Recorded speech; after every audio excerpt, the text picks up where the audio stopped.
Hello.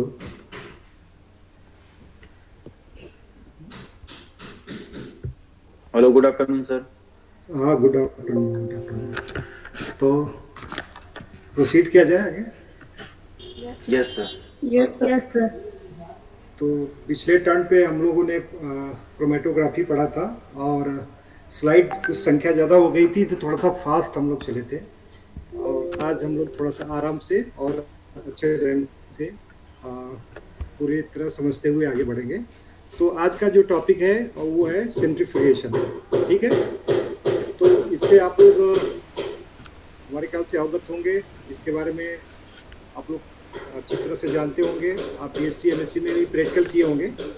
तो centrifugation technique क्या है, इसके बारे में आज हम लोग पढ़ेंगे। तो centrifugation is a method of separating molecule having different density. कुछ आप लोगों को प्रॉब्लम हो रही, खटखट की आवाज आ रही होगी शायद। Yes sir. हाँ, यस तो सर। बगल कारपेंटर लगा है और उसको मना नहीं कर सकते, लेकिन हम लोग प्रोसीड कर रहे हैं जो भी समस्या देखा जाएगा। तो centrifugation is method of separating molecule having different density bye spinning them in solution around an axis at high speed. अभी जो पिछले टर्न पे हम लोगों ने देखा, जो क्रोमेटोग्राफी थी उसका सेपरेशन टेक्निक और इसका सेपरेट, दोनों में सेपरेशन हो रहा है। दोनों में सोल्यूशन के जो डिफरेंट पार्ट हैं, जो उसके मॉलिक्यूल्स हैं, वो उसको हम सेपरेट कर रहे हैं, बट मेथड इज डिफरेंट।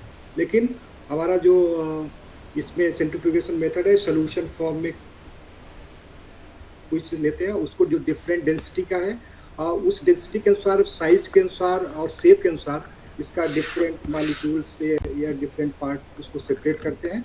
और ये डिपेंड करता है कि आरपीएम कितना, उसका जो रोटेशन है, रोटेशन पे डिपेंड करता है। उसके त्रिज्या पे जो आर होती है, रेडियस होता है, उस पर डिपेंड करता है। और मास जो होता है, मास पे भी डिपेंड करता है। आगे हम उसको फार्मूला के थ्रू आपको समझाएंगे।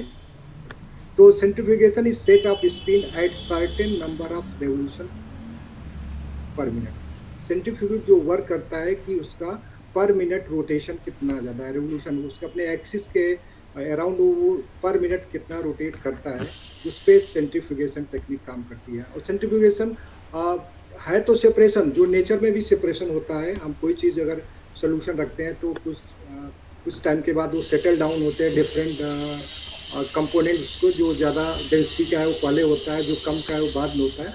लेकिन वही जो नेचुरल प्रोसेस है, हम उसको स्पीड कर सकते हैं थ्रू सेंट्रीफ्यूगेशन। आगे हम लोग देखेंगे। तो centrifugation is used for separation of particle from a solution according to their size, shape, density and viscosity. ठीक है। Of medium and rotate speeds. ये आर्टिफिशियल है जो सेपरेशन की टेक्निक है, सेंट्रीफ्यूगेशन हो चाहे क्रोमेटोग्राफी हो, ये these are the artificial method, man made method है। लेकिन कुछ नेचुरल प्रोसेस भी होती हैं जो कि नेचर में अकर होती हैं, जैसे कि सेडिमेंटेशन है। Separation through sedimentation could be done with the earth gravity, but it take long time. ये जो भी सेडिमेंटेशन होता है वो ग्रेविटी पे डिपेंड करता है, उसका ग्रेविटेशनल फोर्स कितना है। सेंट्रीफ्यूगेशन के थ्रू हम ग्रेविटेशनल फोर्स को बढ़ा देते हैं। ठीक है। जितना स्पीड होगा, जितना रेडियस बढ़ेगा, उतना ग्रेविटेशनल फोर्स बढ़ जाता है, और उस ग्रेविटेशनल फोर्स के कारण डिफरेंट पार्ट जो सोल्यूशन के हैं वो सेपरेट होने लगते हैं। ठीक है। तो जो नेचुरल प्रोसेस है सेपरेशन का, वही चीज सेडिमेंटेशन, जो नेचुरल अकर होता है सेडिमेंटेशन का, उसी प्रोसेस को हम स्पीड कर सकते हैं, उसको और कम समय में सेंट्रीफ्यूगेशन के थ्रू हम सेपरेट कर सकते हैं different component of a solution. ठीक है। तो separation of molecule and purifying material is done by the process of centrifugation.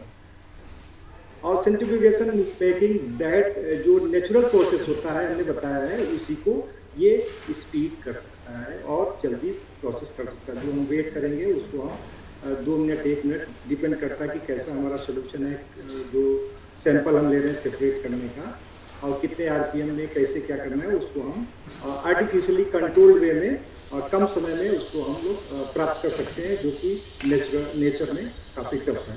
ठीक है। किस प्रिंसिपल पे हमारा ये सेंट्रीफ्यूगेशन वर्क करता है? तो rate of settling of particle और rate of separation of two immiscible liquid is increased many times by the application of centrifugal force, many times that of gravity. अब यही जो अभी हमने बताया कि जो सेंट्रीफ्यूगेशन फोर्स है वो ग्रेविटी को कई टाइम्स बढ़ा देता है। उस ग्रेविटेशनल फोर्स के कारण ही different part of molecule settle down होते हैं, सेपरेट होते हैं। तो centrifuge machine work on the principle of gravitational pull created by centrifugal force.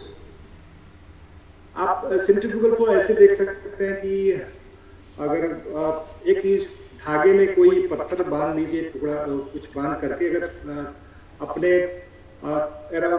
Finger के चारों तरफ उसको घुमाइए तो अगर स्ट्रिंग की लंबाई, अगर धागे की लंबाई ज्यादा होगी तो फोर्स ज्यादा अप्लाई होगा बाहर की तरफ। अगर छोटा धागा होगा तो फोर्स कम लगेगा। टेंसर जो टी होता है, तनाव बल लगता है, सेंट्रीफ्यूगल फोर्स बाहर की तरफ और सेंट्रीपेटल सेंटर की तरफ लगता है। सेंट्रीफ्यूगल फोर्स बाहर की तरफ और सेंट्रीपेटल अंदर की तरफ, एक्सिस की तरफ लगता है।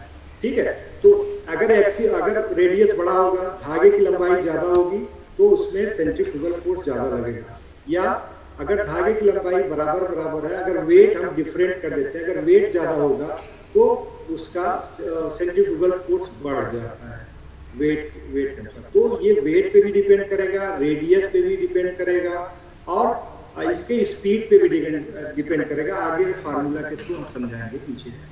When substance of sufficient mass are spin a centrifugal force created by gravitational field in which heavier material are pulled to the periphery of the circle। तो अगर सेंट्रीफ्यूगल फोर्स होगा तो जो वेट होगा जिसपे डेंसिटी ज्यादा होगी वो बाहर की तरफ, हमने बताया जितना वेट होगा उतना सेंट्रीफ्यूगल फोर्स पे ज्यादा लगेगा। तो अगर हैवियर पार्टिकल्स है किसी सोल्यूशन में तो वहां पे ग्रेविटेशनल फोर्स ज्यादा लगेगा। हमने बताया gravitational force toward the periphery लगती है। तो जो हैवियर मटेरियल्स है इन द सोल्यूशन वो पहले सेपरेट होगा। ठीक है, और वो डिपेंड करता है कितना स्पीड है। तो centrifugal force applied to the sample is equal to gravitational force, that is acceleration. ये भी हमने बताया कि जो जितना ही सेंट्रीफ्यूगल फोर्स ज्यादा होगा इट मींस उसका ग्रेविटेशनल पुल भी ज्यादा होगा, ग्रेविटेशनल फोर्स भी ज्यादा होगा। ठीक है, उसको हम मेजर करते हैं जी से, जिसका फार्मूला है G equal to omega square R, where omega represent angular velocity, जो रेवोल्यूशन होता है किसी एक्सिस के चारों तरफ, तो वो क्या है, एंगुलर वेलोसिटी है, कितना स्पीड है, जिसे हम आरपीएम भी कर सकते हैं, रोटेशन पर मिनट। ठीक है, उसके अपने रेडियस के थ्रू। और आर क्या है, रेडियस है, जितना रेडियस होगा उतना ग्रेविटेशनल फोर्स ज्यादा होगा। अगर रेडियस कम होगा तो उसका ग्रेविटेशनल फोर्स कम होगा, इट मींस सेंट्रीफ्यूगल फोर्स कम होगा। तो यहाँ पे आप देख रहे हैं कि वेलोसिटी और रेडियस दोनों पे ये डिपेंड करता है हमारा सेंट्रीफ्यूगल फोर्स। यहाँ पे फिगर में देखिए, ये नेचुरल प्रोसेस है। जो ए और बी सेक्शन है, इसको हम अगर सैंड का मिला सोल्यूशन या मिट्टी के बना सोल्यूशन को अगर हम रख देते हैं तो नेचुरली वो सेटल डाउन होता है। हैवियर पार्टिकल पहले नीचे आएगा, फिर उससे लाइट आएगा और सबसे ऊपर जो सबसे लाइट है वाटर जो भी रहेगा वो आता है। उसका कारण क्या है कि यहाँ पे भी ग्रेविटेशनल फोर्स लग रहा है और यहाँ जो हैवियर पार्टिकल्स है वो पहले सेटल डाउन हो रही है इस टेस्ट ट्यूब में, जो भी आप देख रहे हैं। ठीक है, और किस पे काम करता है ये हमारा centrifugal. Speed of centrifugal measure revolution per minute, RPM इसका जो सेंट्रीफ्यूगल फोर्स है उसका जो यूनिट ये कर सकते हैं आरपीएम पे डिपेंड करता है, रोटेशन रेवोल्यूशन पर मिनट पे। It is one of the most useful and frequently employed technique in the molecular biology. ये काफी कॉमन है सेपरेशन में। आप जैसे लेबोरेटरी में जाते हैं, कुछ भी सेपरेट करना हो आप, चाहे आप ब्लड सैंपल लीजिए या आप प्लांट का एक्सट्रैक्ट लीजिए या आपको डीएनए आरएनए तमाम चीजें, प्रोटीन्स हैं, बहुत सारे मॉलिक्यूल्स हैं, साइटोप्लाज्म के डिफरेंट पार्टिकल्स हैं, सेल ऑर्गेनेल्स हैं, सारा कुछ आपको सेपरेशन इसकी जरूरत पड़ेगी और वो डिपेंड करेगा सेंट्रीफ्यूगेशन किस टाइप का है। डिफरेंट टाइप की सेंट्रीफ्यूगेशन मशीन होती है जिसे हम आगे बताएंगे। और तो ये बहुत ही कॉमन इंस्ट्रूमेंट है जो कि यूज होता है लेबोरेटरी में।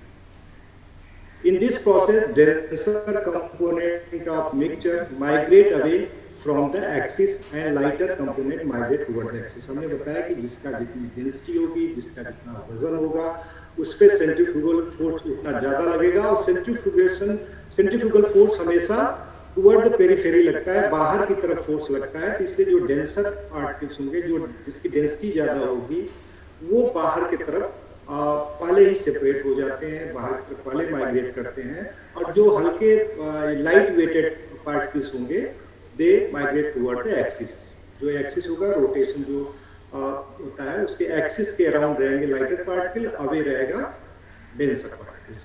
ठीक है, इसके कुछ कॉमन एग्जाम्पल हैं जो हमारे दैनिक जीवन में, डेली लाइफ में हम देखते हैं। जैसे फैट है, अगर आप जो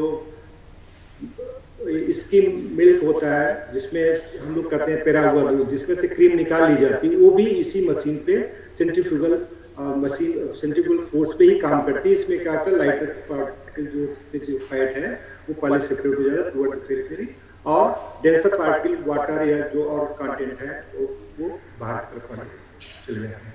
इसी प्रकार हम लोग डेली जो हमारा वॉशिंग मशीन है, उसमें हम ड्रायर करते हैं, वो ड्रायर भी इसी पे बेस्ड है, ये सेंट्रीफ्यूगल फोर्स पे।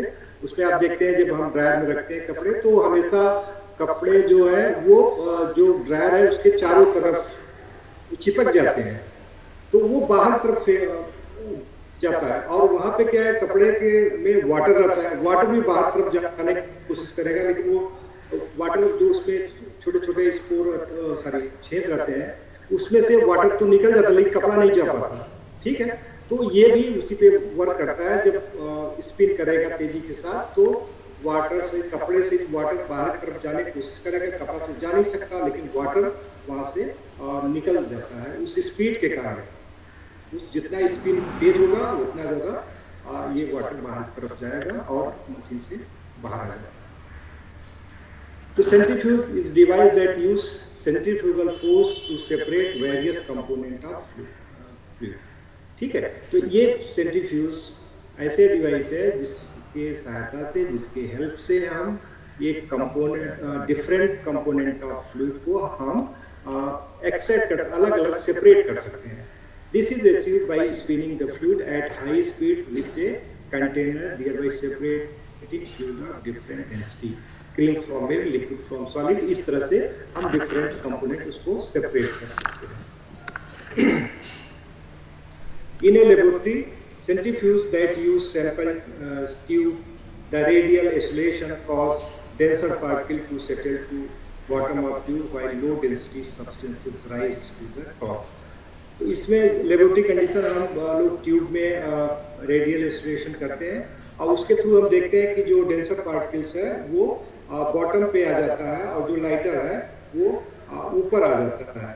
ठीक है, उसका कारण भी है कि उसका रेडियस बढ़ जाता है, तो वहाँ पे सेंट्रीफ्यूगल फोर्स ज़्यादा लगती है, इसलिए डेंसर पार्टिकल नीचे की तरफ आ जाते हैं। यह बात, अगर डिफरेंट टाइप से टेस्ट ट्यूब भी ट्यूब भी लगे रहते हैं, कुछ फिक्स्ड होते हैं, कुछ एंगल होते हैं, कुछ हॉरिजॉन्टल हो जाते हैं। तो अभी आगे उसको हम थ्रू फिगर हम देखेंगे और उसको आगे बढ़ाएंगे। तो centrifuge can be very effective filter that separate contaminant from the main body of fluid. अब देखते हैं क्या कंपोनेंट क्या क्या होता है। एक सेंट्रीफ्यूगल जो बेसिक सेंट्रीफ्यूज मशीन होती है, उसमें क्या क्या होता है। तो सबसे पहले तो देखो, मोटर होता है जो कि उसको चलाता है, जो उसको रोटेट करता है, जो उसको स्पीड देता है।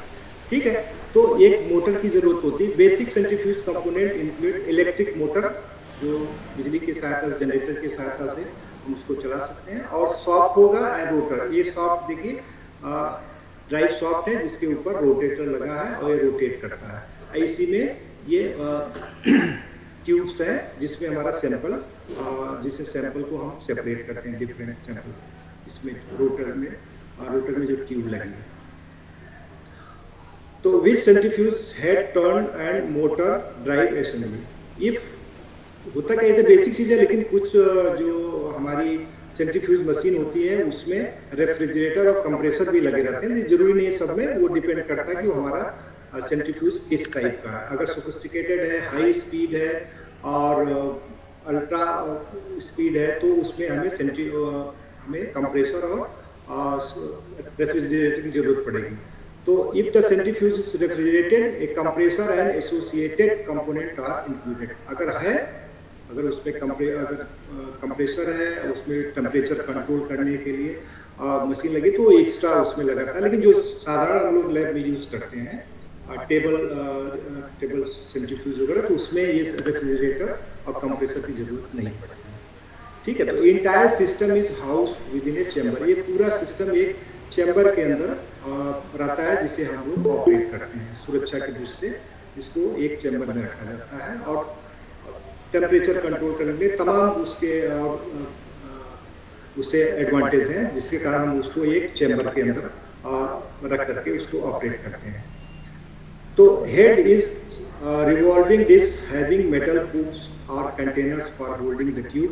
यहाँ पे हेड है, यहाँ पे देखिए ये मेटल ट्यूब्स है जिसमें हम होल्डिंग ट्यूब है जिसमें हम मटेरियल रखते हैं, अपना सैंपल रखते हैं, जिसको हम सेपरेट करने वाले होते हैं। तो sample of centrifuge filled in this tube, जो ये ट्यूब्स लगे हैं इसमें रखते हैं। ये rotor is high speed motor, rotor is high speed motor which rotate the head to create centrifugal pull. आप जितना स्पीड हमने बताया कि ओमेगा स्क्वायर आर जो होता है ओमेगा और आर पे ही डिपेंड करता है। अगर उसका एंगुलर वेलोसिटी ज़्यादा होगी तो सेंट्रीफ्यूगल फोर्स ज़्यादा होगा, अगर उसका रेडियस ज़्यादा होगा तो भी सेंट्रीफ्यूगल फोर्स होगा। तो इस पे डिपेंड करता है the speed of rotation control by speed control. तो ये जो कंपोनेंट ऑफ सेंट्रीफ्यूज है, इसमें कंट्रोल पैनल भी होता है। इस कंट्रोल पैनल में अगर सोफिस्टिकेटेड है हम टेम्परेचर भी कंट्रोल करते हैं, हम स्पीड भी इसका कंट्रोल करते हैं।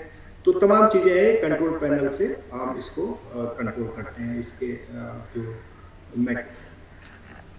अब डिफरेंट टाइप के सेंट्रीफ्यूज होते हैं जो हम लोग कॉमनली यूज करते हैं, वो है small bench centrifuge. This is sample tablet top model जो आप देख रहे हैं। This rotation speed range from 4000 to 6000 RPM rotation पर minute and generate centrifugal force 3000 to 7000।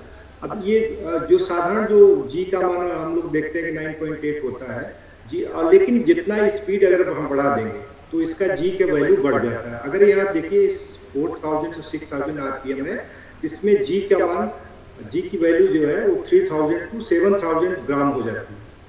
ठीक है, वो जी का मान, ग्राम नहीं है कि जी है, सॉरी, ग्रेविटेशनल ग्रेविटी 3000 to 7000 ये ग्रेविटेशनल फोर्स ज़्यादा अप्लाई होगा अगर हम इसका स्पीड इतना बढ़ा देते हैं। These are also called laboratory centrifuge, commonly use होता है। It is use for sedimentation of red blood cells until the particles are tightly packed into pellet and supernatant is separated by the decantation. Large capacity centrifuge, अगर हमें ज़्यादा मात्रा में sample को separate करना है डिफरेंट, तो हम उससे लार्ज कैपेसिटी जिसमें कि क्वांटिटी ज़्यादा आती हो, और उसके लिए ये लार्ज कैपेसिटी रेफ्रिजरेटेड सेंट्रीफ्यूज होते हैं। यहाँ पे टेम्परेचर कंट्रोल होगा, यहाँ पे कंट्रोल पैनल होगा, सारा इसमें टेम्परेचर भी कंट्रोल कर सकते हैं। तो रोटेशनल स्पीड इसका 6000 RPM of 6500 gravity and capacity 100 cc. And this rotor chamber is refrigerated to control temperature. It is used to sediment RBC and large cell organelles, nucleus, mitochondria, yeast cell, तमाम इसके लिए use करते हैं। तो large capacity है, comparatively large quantity में जो sample है उसको सेपरेट करते हैं इसके द्वारा, और एक टेम्परेचर कंट्रोल होता है, रेफ्रिजरेटेड इंस्टॉल रहते हैं। तो high speed refrigerated centrifuge next, ये इसकी रोटेशन आरपीएम ज़्यादा होती है, ये 25,000 के आसपास रहती है इसका आरपीएम, और इसमें जो सेंट्रीफ्यूगल फोर्स होता है वो 60,000 जी होता है।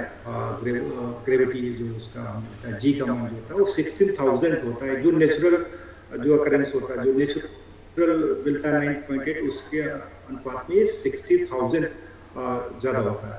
तो these types of rotors are available for high speed centrifugation, और ये हाई स्पीड सेंट्रीफ्यूगेशन के लिए होता है। और इसमें जो लगे रहते हैं रोटर्स वो फिक्स एंगल, स्विंगिंग बकेट या वर्टिकल रोटर रहते हैं। इसमें रोटर भी कहीं फिक्स भी होता है और कहीं ये वर्टिकल रूप रहता है, फिक्स एंगल में होता है 30 से 40 डिग्री, वो डिपेंड करता है कि किस कंपनी मॉडल क्या है।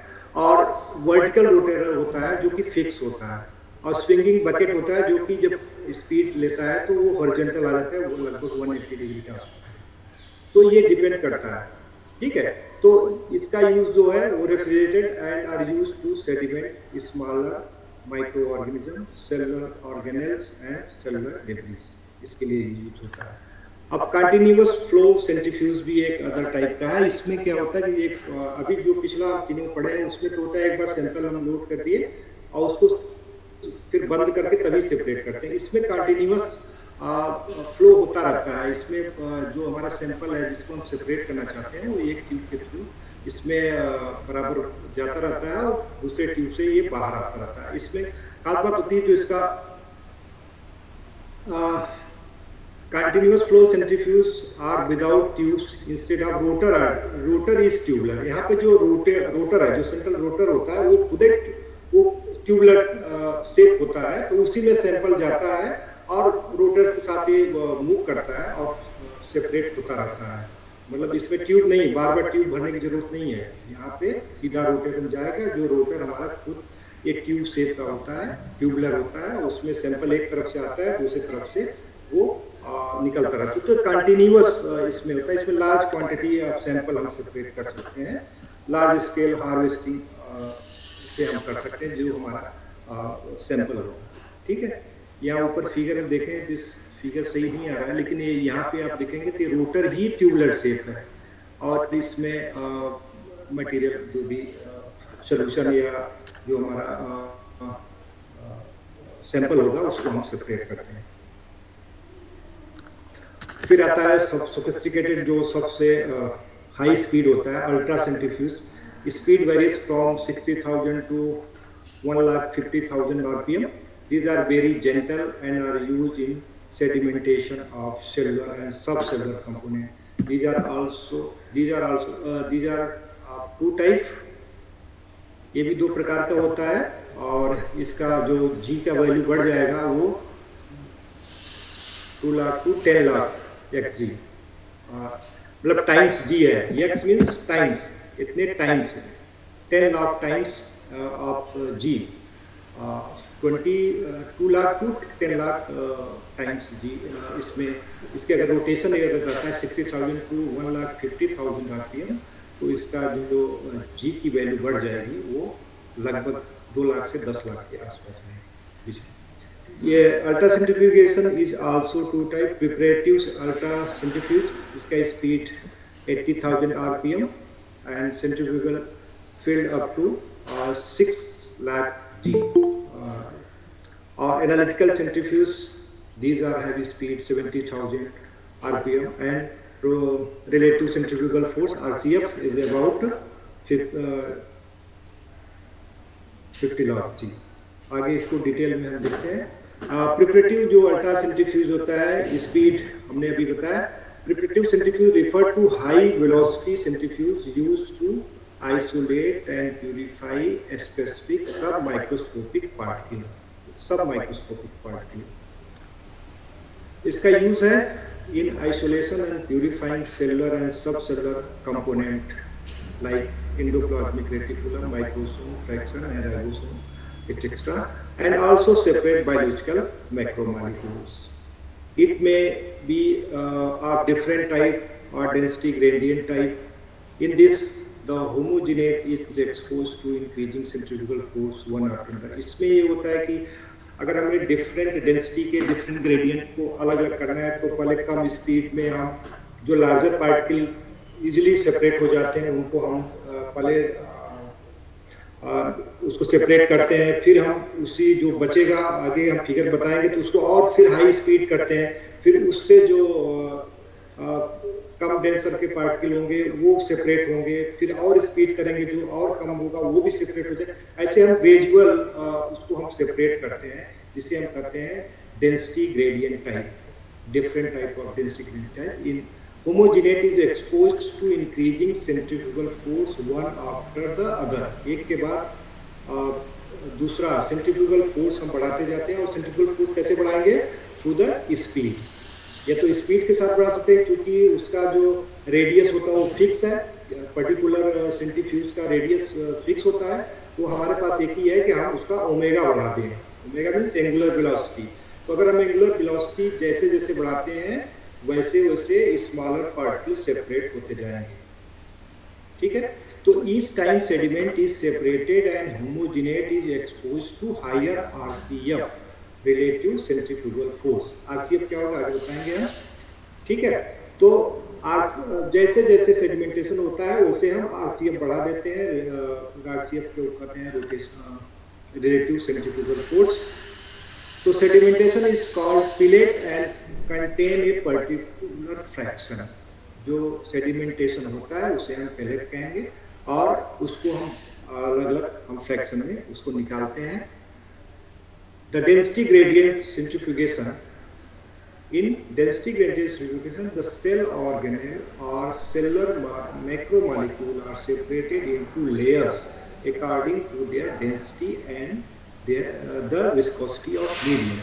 तो जो डेंसिटी ग्रेडियंट होता है तो उसमें क्या होता है, सेल ऑर्गेनेल है या सेल मैक्रोमॉलिक्यूल, वो डिफरेंट लेयर के रूप में मतलब डेंसर है तो नीचे होगा, उससे लाइटर है तो ऊपर होगा, उससे भी लाइटर होगा तो और ऊपर। तो एक लेयर के रूप में कई लेयर के रूप में डिफरेंट डेंसिटी के वो सेपरेट हो जाते हैं। ठीक, तो it separate small particles such as, इसमें क्या होता है जो प्रिपरेटिव सेंट्रीफ्यूगेशन है इसमें बहुत ही स्मॉल पार्टिकल भी हम सेपरेट कर सकते हैं उसका स्पीड ओमेगा को बढ़ा करके। तो इसके द्वारा small particles such as virus particle मतलब क्या हो सकता है, उसमें कैप्सिड होते हैं, प्रोटीन्स होते हैं, जो डिफरेंट यूनिट्स होती हैं, प्रोटीन्स है, कॉम्प्लेक्सेस है, लाइपोप्रोटीन है, आरएनए है एंड प्लाज्मिड डीएनए, ये सब हम सेपरेट कर सकते हैं। दूसरा टाइप अल्ट्रा सेंट्रीफ्यूज है वो है एनालिटिकल। इसमें हम पर्टिकुलरली ये देखते हैं कि इसका फिजिकल जो मॉलिक्यूल्स है उसका क्या इफेक्ट पड़ता है उसके जो मॉलिक्यूल्स है। जैसे कि इस measure different in sedimentation coefficient, diffusion coefficient, determine relative molecular mass of particles, estimate purity of molecule and conformational in the macromolecule. इसमें मॉलिक्यूल्स में क्या उस ग्रेविटी का क्या इफेक्ट पड़ा, उसका सेडिमेंटेशन कोफिशिएंट क्या रहा, इसका हम एनालाइज करते हैं इसके through ultrasonography. It is used for the physical measurement of sample during the sedimentation. उसका फिजिकल चेंजेस क्या आ रहे हैं उस मॉलिक्यूल में, उसका भी हम एनालिटिकल अल्ट्रासेंट्रीफ्यूज से जान सकते हैं। तो sedimentation coefficient used to characterise change in shape, जो सेडिमेंटेशन हो रहा है तो वो सेडिमेंटेशन जो हो रहा है वो क्या उसमें शेप का चेंज हो रहा है, जो मॉलिक्यूल्स सेटल डाउन हो रहे हैं, जो पिलेट नीचे आ रहे हैं, तो वो हम जानेंगे कि उसमें कैसे चेंज शेप में या साइज हमारे विद चेंजिंग एक्सपेरिमेंटल कंडीशन। ठीक है, इसका एप्लीकेशन भी है to liquid isolate cellular organelles, isolate DNA, RNA, protein, isolate small particles including bacteria, virus and cells. तो सुपरनेंट और पेलेट क्या है, और अगर हम सेंट्रीफ्यूज अगर लास्ट वाला देखते हैं जो सेंट्रीफ्यूज हो चुका है तो इसमें दो चीज़ें होती हैं। एक नीचे तो जो डेंसर पार्टिकल्स हैं सेटल डाउन हो जाते हैं और उसे हम कहते हैं पेलेट, और जो ऊपर के जिसे हम सुपरनेटेंट बोलते हैं वो ऊपर आ जाते हैं। ये दो चीज़ होते हैं। Supernatant is the liquid at the top and pellet is the particle at the bottom. ये सेंट्रीफ्यूज अगर आप करते हैं उसका जो परिणाम आएगा, तो अगर आप ट्यूब को देखते हैं तो ये चीज़ें आपको दिखेंगी। जो ऊपर का है वो सुपरनेटेंट है और जो नीचे सेटल डाउन होगा वो पेलेट होगा, और pellet is always denser than the supernatant. ठीक है, अब force in centrifuge is proportional to two thing. जो फोर्स लगता है सेंट्रीफ्यूज में, जो फोर्स लगता है वो दो चीज़ों पे डिपेंड करता है। पहला क्या है, हमने जैसे पहले ही बता दिया था, it depend how fast the centrifuge spin. वो सेंट्रीफ्यूज कितनी तेजी के साथ, आरपीएम उसका कितना ज़्यादा है, ठीक है, उसका एंगुलर वेलोसिटी कितना, उसका ओमेगा कितना ज़्यादा। तो जिसका ओमेगा ज़्यादा होगा, जिसका एंगुलर वेलोसिटी ज़्यादा होगा, चीज़ें एक ही है, ठीक है, या जिसकी स्पीड ज़्यादा होगा, आरपीएम जिसका ज़्यादा होगा, ठीक है, उस पर वो डिपेंड करता है सेंट्रीफ्यूगल फोर्स। ठीक है, दूसरा चीज़ क्या है, depend on the radius of rotation. अगर आप इस फिगर में आप देखें, ये जो जिस आदमी का फिगर इसमें बना है, इसमें देखिए एक में छोटा शॉर्ट स्ट्रिंग लिया है, एक में बड़ा लिया है।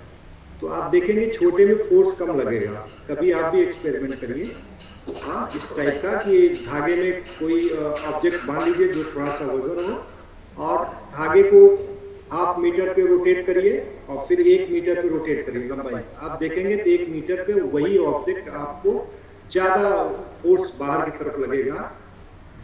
ठीक है, तो वो क्या है, जो बाहर तरफ ज्यादा स्पीड लगेगा वो वही सेंट्रीफ्यूगल फोर्स उसमें ज्यादा हो जाएगा। तो सेंट्रीफ्यूगल फोर्स दो चीजों पे डिपेंड हुआ। पहला क्या है कि उसका स्पिन रेट कितना ज्यादा है, आरपीएम कितना ज्यादा है, या एंगुलर वेलोसिटी कितनी ज्यादा है। ठीक है, और दूसरा है उसका रेडियस कितनी है। रेडियस मतलब एक्सिस से जो रोटर होता है वो एक्सिस से कितनी दूर उसका है। ठीक है, ऐसे ही ट्यूब होता है, जैसे जो हॉरिजॉन्टल ट्यूब होती है सेंट्रीफ्यूगेशन की, नीचे अगर आप फिगर देखें तो ये देखिए, ये सेंटर ऑफ रोटेशन है और ये ट्यूब एकदम हॉरिजॉन्टल हो गई है। ठीक है, तो ये जो हॉरिजॉन्टल हो गई है, इसका रेडियस अगर सेंटर देखिए तो लास्ट में इसका रेडियस सबसे अधिक होता है, रेडियस ऑफ रोटेशन एट। तो अगर यहाँ पे इसका रेडियस ज्यादा, इट मीन्स यहाँ पे सेंट्रीफ्यूगल फोर्स ज्यादा लगेगा। ठीक है, इसके ऊपर जो टेस्ट ट्यूब ऊपर है, यहाँ पे उतना नहीं लगेगा फोर्स, तो हर जगह अप्लाई हो रहा है, बट यहाँ पे कम लगेगा। जितना रेडियस होगा, जितना ही सेंट्रल से ज्यादा होगा, उतना ही सेंट्रीफ्यूगल फोर्स ज्यादा लगेगा।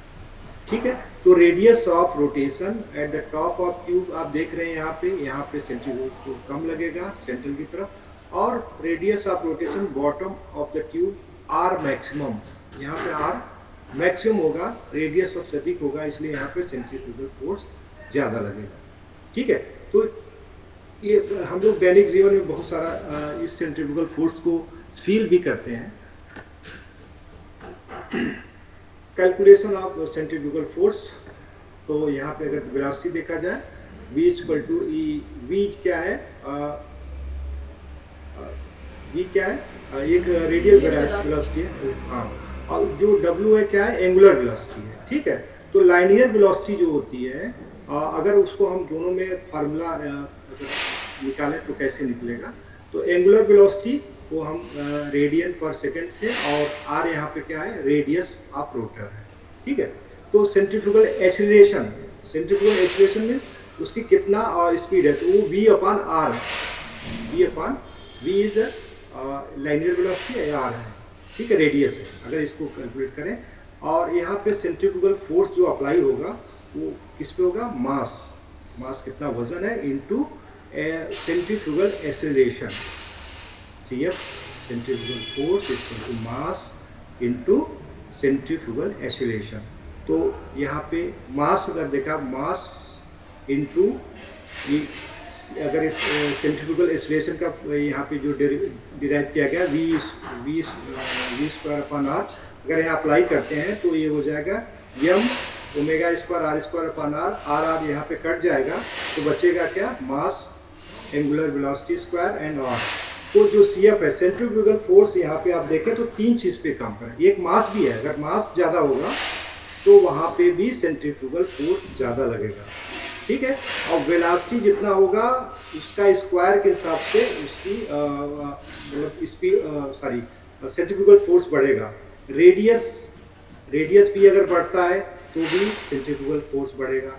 ठीक है, तो मास भी है, एंगुलर वेलोसिटी भी है और रेडियस भी है, तीनों के बढ़ने पे directly proportional to centrifugal force. अगर ये तीनों बढ़ते हैं तो सेंट्रीफ्यूगल फोर्स, इसमें से कोई एक बढ़ेगा तो भी बढ़ेगा, तीनों बढ़ता है तो बढ़ेगा ही। ठीक है, तो ये इस पे डिपेंड करता है। और रिलेटिव सेंट्रीफ्यूगल फोर्स अगर देखा जाए तो इसमें भी रिलेटिव क्या होता है कि अगर मास है तो रेडियस कम हो गया, या रेडियस कम हो गया तो मास ज़्यादा है, तो उसको कैलकुलेट किया जाता है, उसको रिलेटिव सेंट्रीफ्यूगल फोर्स कहते हैं।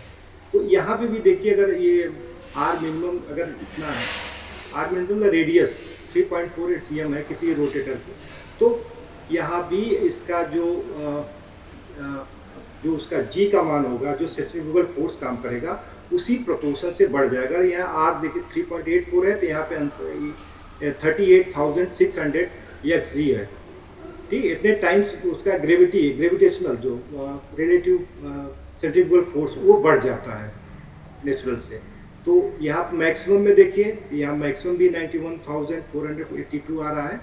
ठीक है, तो ये रिलेटिव सेंट्रीफ्यूगल फोर्स उसी अनुसार से बढ़ जाता है।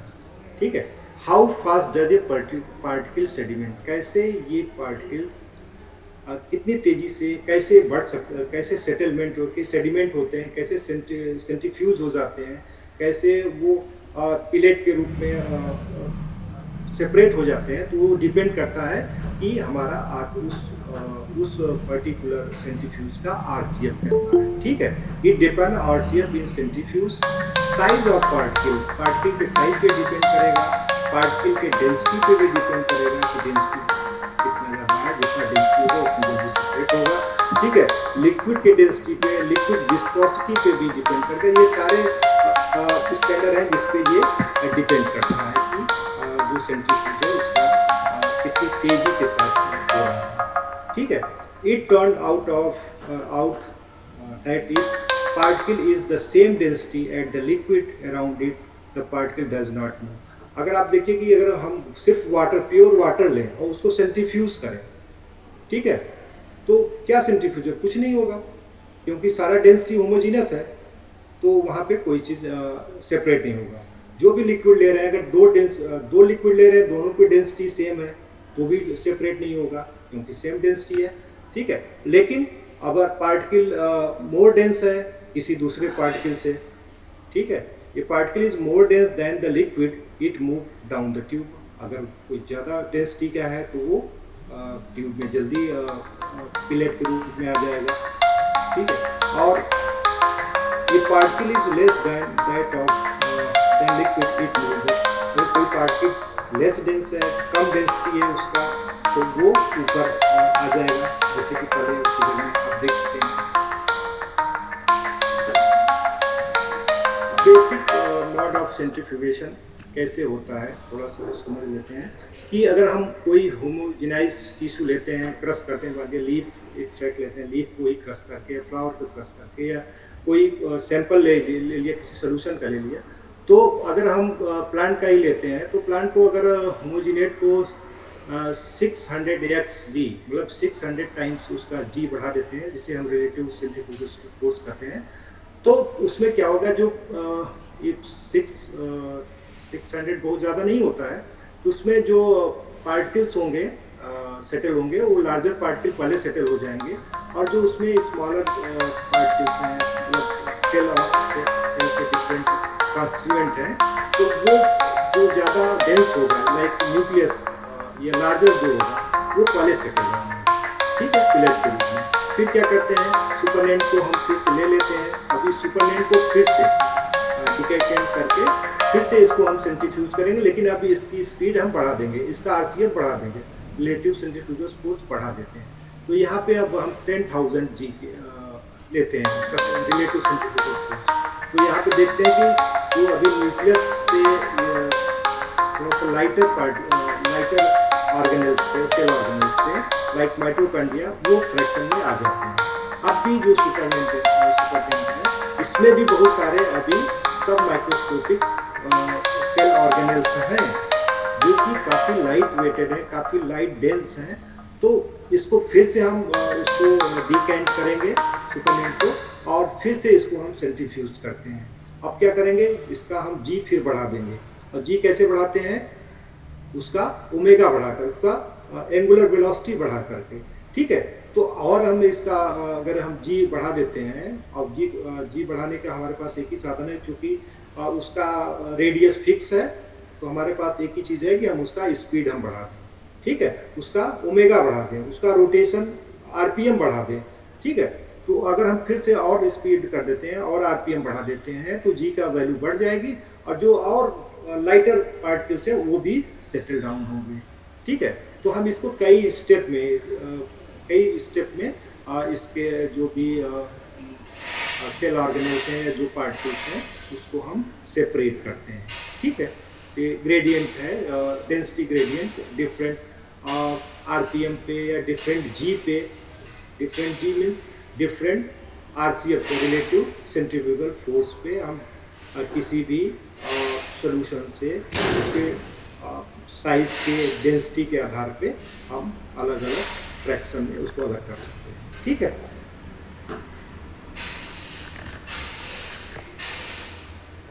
तो सेंट्रीफ्यूगल फोर्स आप देख रहे हैं इसमें, अगर फिगर में देखें तो हमेशा ये मीडियम ऑफ इंक्रीजिंग डेंसिटी, नीचे की तरफ डेंस ज़्यादा होगा ऊपर कम होगा, क्योंकि जो डेंसर पार्टिकल हैं वो नीचे आएंगे और जो लाइटर होंगे वो ऊपर रहेंगे। Sample component separated different discrete band, ये डिफरेंट बैंड के रूप में आते हैं। अगर इनविजिबल सॉल्यूशन है तो उसमें कई लेयर्स बन जाती हैं और वो लेयर डिफरेंट डेंसिटी की होती हैं। पर्टिकुलर जो सबसे ज़्यादा डेंस होगा वो नीचे होगा, जो लाइटर डेंस होगा वो ऊपर होगा। ठीक है, डेंसिटी ग्रेडियंट सेंट्रीफ्यूगेशन इसमें।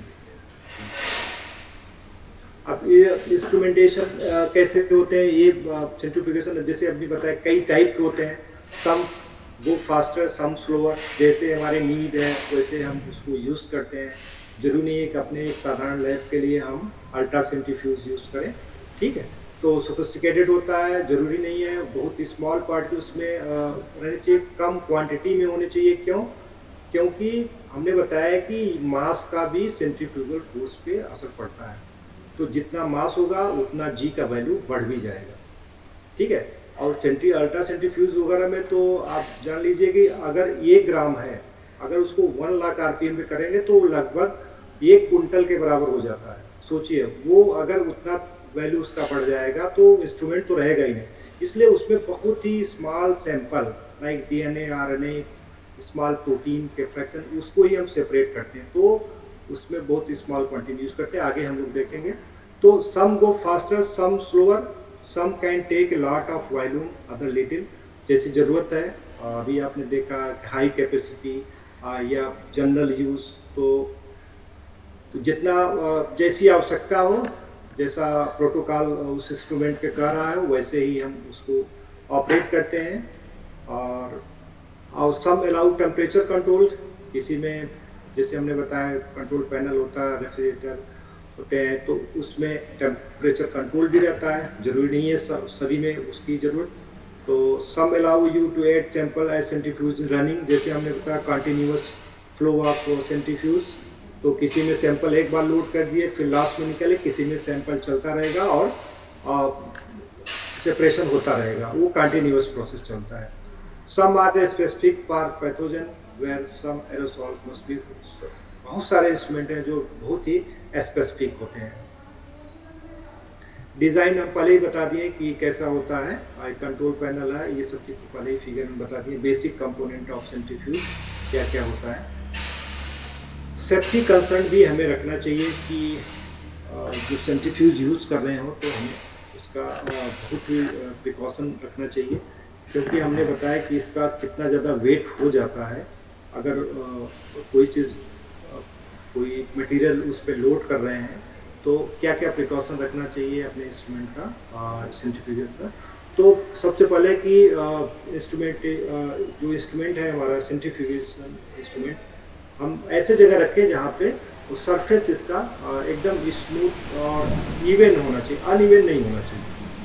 अदरवाइज एंगल चेंज होगा तो उसका रोटर जो होगा उसका भी एक्सिस चेंज हो जाएगा, और उस थोड़े से ही एक्सिस से इतना ज़्यादा स्पीड होती है कि इंस्ट्रूमेंट डैमेज भी हो सकता है। तो uneven surface could cause the rotor to be imbalance. तो हमें रोटर को बैलेंस करना, रोटर को हमेशा एकदम 180 डिग्री रहना चाहिए, एकदम वर्टिकल रहना चाहिए, कहीं भी उसमें इम्बैलेंस नहीं होना चाहिए। Centrifuges are designed with the assumption that the axis of rotor will be in the line with the direction of gravity. Gravity हमेशा नीचे की तरफ होती है, तो उसको डिज़ाइन ऐसे किया था कि उसकी ग्रेविटी जो उसका एक्सिस है, जो उसका एक्सिस है, हेलो हेलो हेलो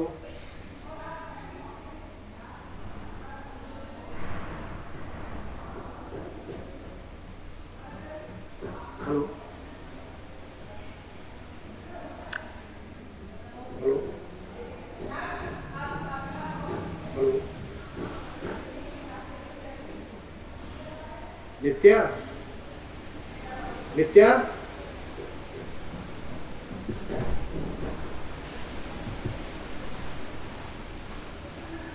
हेलो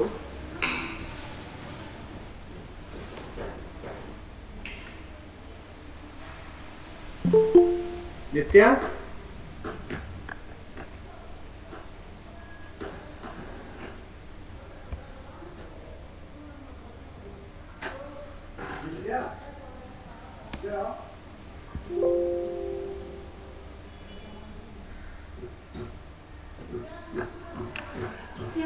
देखो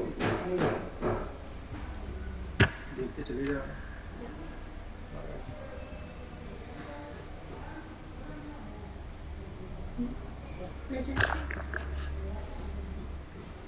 हेलो हेलो यस सर। आप लोग कुछ फीडबैक आ ही नहीं रहा है उधर से, तो हम सोचे कि लग रहा है कट गया कनेक्शन। हेलो आवाज जा रही है? यस सर, आ रही है वॉइस। तो लग रहा है कि आप लोग सो गए थे। नहीं सर, मैंने सोचा कि बहुत बोल रहे हैं, इसलिए नहीं रिप्लाई। दिखते कि आप लोग का वो वहाँ कुछ भी नहीं हो रहा है, तो लग रहा है कि नहीं सर, मैंने ये सोचा कि कि कनेक्शन मेरा ब्रेक। आप कॉल आई थी ना, तो मैंने सोचा कि आप उस पर बोल रहे हैं, इसलिए रिप्लाई नहीं किया। कॉल हमने काट दिया, बल्कि ओके हमने सर। सोचा कि हो सकता है कि उधर से कॉल आ रही हो कि नहीं नो मिलेगा। Sir, no. तो हम लोग को लगा आप कॉल पे थे। कोई बात नहीं, चलिए ठीक है। रोहित सर नमस्ते। हाँ नमस्ते। अनिल सिंह बोल रहे हैं सर। अच्छा, अरे अनिल सिंह जी, ठीक ठीक ठीक है, चलिए ठीक है। आ रही है।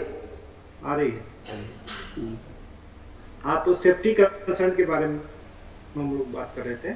तो हमें जो इंस्ट्रूमेंट है उसको ऐसे जगह रखना चाहिए जो कि इवन सरफेस हो, अनइवन सरफेस पे नहीं होना चाहिए, क्योंकि हमारा रोटर हमेशा ग्रेविटी के पैरेलल होना चाहिए, ठीक है, एकदम 180 डिग्री। तो do not operate the centrifuge without the rotor properly balance. हमें रोटर को पहले बैलेंस करना चाहिए, क्योंकि अगर थोड़ा सा इम्बैलेंस हुआ तो हमने बताया कि कितना फोर्स उस पर अप्लाई होता है, और वो तो कभी कभी ऐसा केस होता है कि पूरा ही इंस्ट्रूमेंट डैमेज हो जाता है, ठीक है। तो रोटर फ्रेजाइल होता है। To prevent rotor failure do not exceed maximum speed. हमें ये भी देखना है कि स्पीड उसको कंट्रोल में रखें, ज़्यादा स्पीड।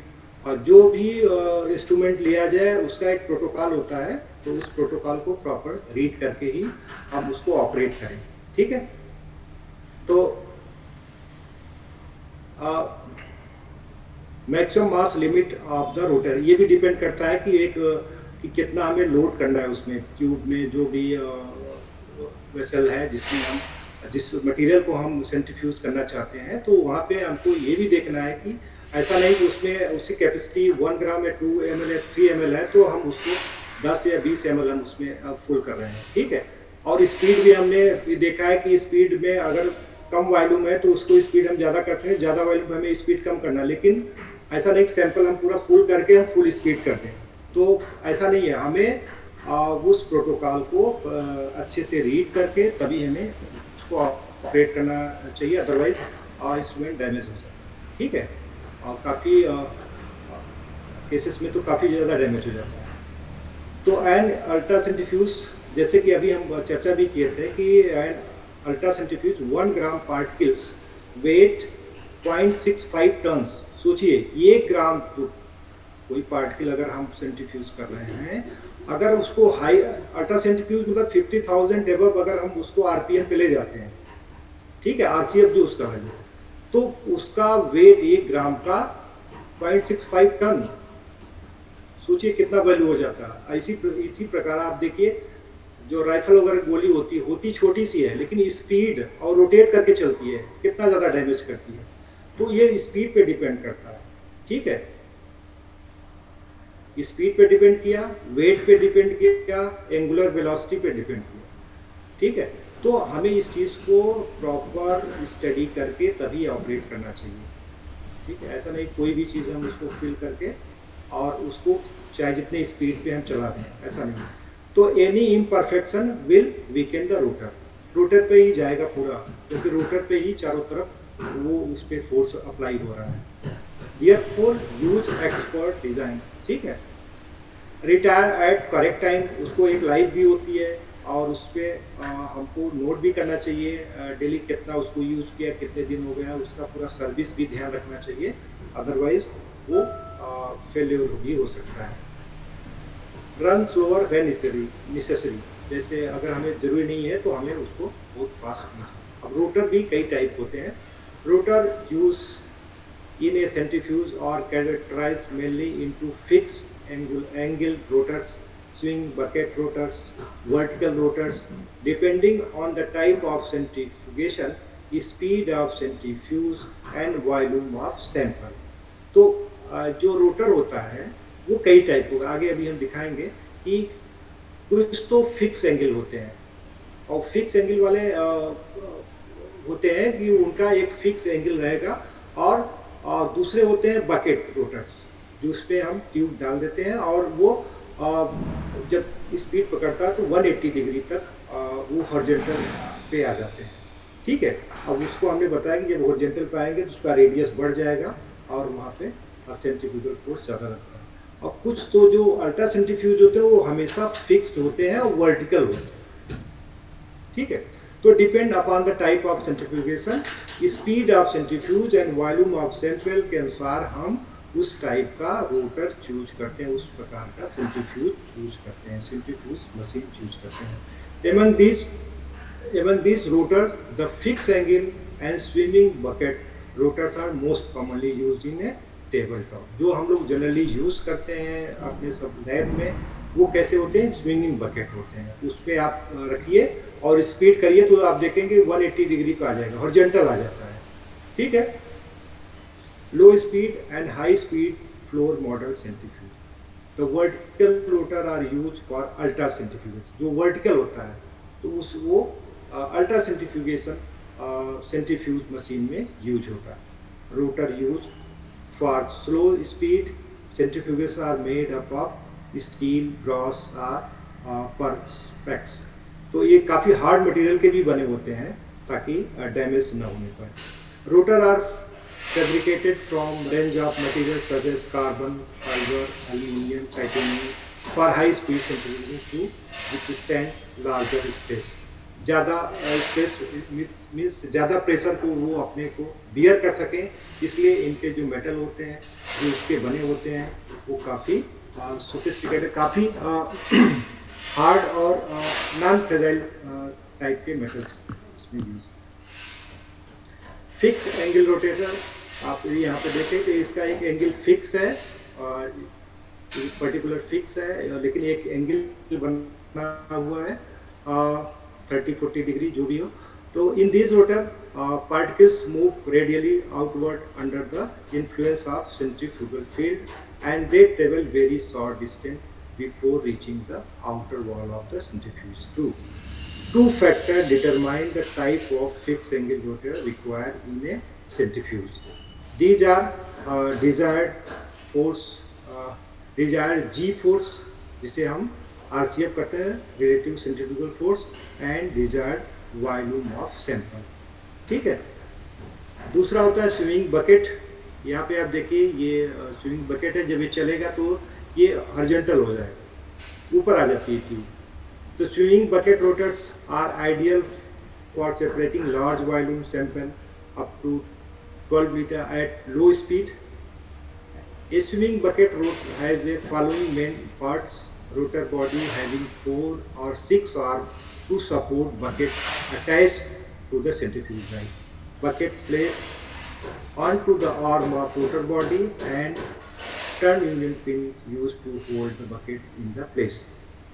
ठीक है। तो additional accessory are added when needed for a specific application. For example, large volume rotator offer a wide variety of adapters that can be placed into the bucket to hold desired tube size. Vertical tube rotor, ये आप जो vertical देख रहे हैं ये ultra centrifugation में use होता है। ये देखिए बहुत सारे ट्यूब्स हैं और ये फिक्स्ड भी है और वर्टिकल भी है। तो vertical rotors are commonly used in ultracentrifugation for isotonic separation, especially for the binding of DNA in cesium chloride. Vertical rotators have very low K factor. हम लोग K factor तो मुझे भी नहीं उतना पता है। ये length, thus sedimentation of particles in vertical tube rotors is quick in comparison to fixed angle or swinging bucket rotors. It is generally used for the isolation of plasmid DNA and calculation of sedimentation coefficient. ठीक है, तो ये smaller particles के लिए use होते हैं। Type of rotor आप देखिए कि एक तो ये हॉरिजॉन्टल है, ये एंगल फिक्स एंगल है। तो टू मेन टाइप, जैसे टाइप तो कई है लेकिन मेन जो दो टाइप के जो हम जनरली हम लोग यूज करते हैं अपने लैब में, वो है दो टाइप के, एक horizontal also called swinging bucket and fix angle called fixed angle or angle head rotors are the vertical rotors. तो ये फिक्स एंगल है, ये हॉरिजॉन्टल बकेट है और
सर आपकी वॉइस नहीं आ रही है। सर वॉइस नहीं आ रही है।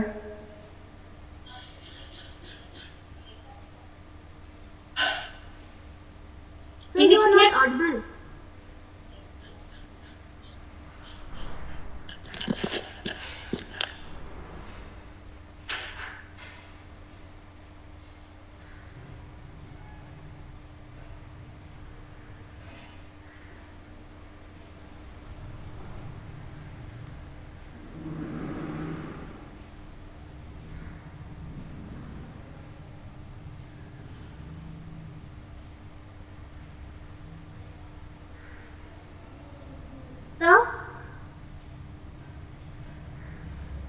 सर आपकी वॉइस नहीं आ रही है। सर वॉइस नहीं आ रही है।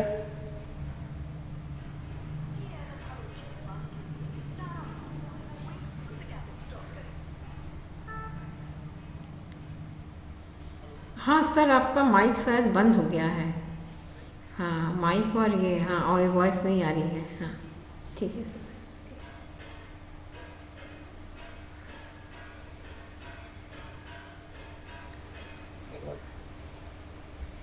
हेलो, अब आ रही है सर? Yes sir. जी sir. Yes sir. Yes sir. चलिए अब एक दो स्लाइड और बची है, अब लास्ट ही है। वो प्रॉपर यूज, ये तो ज्यादा स्लाइड तो शेयर हो रही थी ना? Yes sir. चलिए जो हम नहीं बोलते, जो लिखा है वही थोड़ा बहुत बोल रहे हैं ना। आप लोग उसको तो देख ही रहे होंगे जो स्लाइड चल रही होगी, तो इसमें कोई प्रॉब्लम तो नहीं है, कोई दिक्कत हो तो बताइए। तो biggest challenge is to read the catalogue. ये सबसे जरूरी है। हम कोई भी इंस्ट्रूमेंट लेते हैं तो उसके साथ एक कैटलॉग आता है, उसका एक मैनुअल होता है और उस मैनुअल को हमें फॉलो करना चाहिए। ठीक है, तो rotor and tube must match application. अगर हम कैटलॉग ले रहे हैं तो पर्टिकुलर रोटर है तो उसमें किस टाइप का ट्यूब लगेगा, हम वही ट्यूब उसी कंपनी से हमें ऑर्डर करना चाहिए और वही हमें लगाना चाहिए, अदरवाइज हमारा इंस्ट्रूमेंट भी डैमेज हो जाएगा। इस सब चीज़ का ध्यान रखना चाहिए। कंपनी मेड हो, अच्छी कंपनी का हो और उसके सर्टिफाइड कंपनी हो, तभी हमें उसी कंपनी से परचेज करनी चाहिए। और अगर कोई इंस्ट्रूमेंट पार्ट डैमेज हो जाता है तो हमें उसी कंपनी का ही लगाना चाहिए। इस चीज़ का ध्यान रखना चाहिए। ठीक है, तो रोटर एंड ट्यूब ईच है maximum RPM at which can use them, and use the slower value may need adapter to fit certain rotator. This is because rotor are engineered to take varying size and style of tube, make them versatile but also require combination of adapter and तो ये सब चीज हमें रखना चाहिए। General rule क्या है? Protect the rotor from scratches, moisture और स्पिल्स, अल्कलाइन डिटर्जेंट, इस सब चीज से हमें बचाना चाहिए अपने इंस्ट्रूमेंट को। और मेन चीज क्या है कि फॉलो मैन्युफैक्चर डायरेक्शन। बार बार हम कर रहे हैं कि मैन्युफैक्चरर्स की जो डायरेक्शन है, जो उसका प्रोटोकॉल है, उसको हमें कभी नहीं भूलना चाहिए। और कभी भी जो अलाउड है उसका स्पीड उससे अधिक हमें रन नहीं कराना। ठीक है, तो never spin faster than is opposed to go. Select tube that can be handle the sample and speed you are using. Keep your hand and hair out of amplitude. Keep your hand out of rotor. Wear glasses. तो तमाम उसके precaution है जो हमें उसको follow करना चाहिए। Here are multiple type of sentences. तो हमारे ख्याल से ये लास्ट है। तो आप लोगों को कुछ अगर पूछना हो, थोड़ा बहुत कहीं अगर कुछ डाउट हो तो उसको हम क्लियर करने की कोशिश करेंगे। आवाज जा रही है? तो कहीं अगर कुछ आप लोगों को अगर कुछ पूछना हो या इसको एंड करें।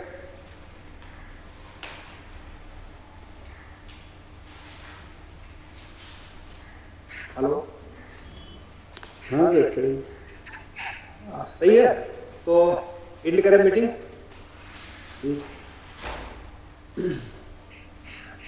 ठीक है,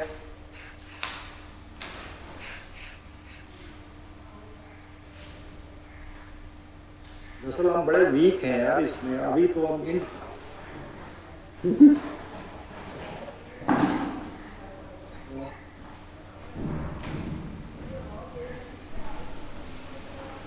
चलिए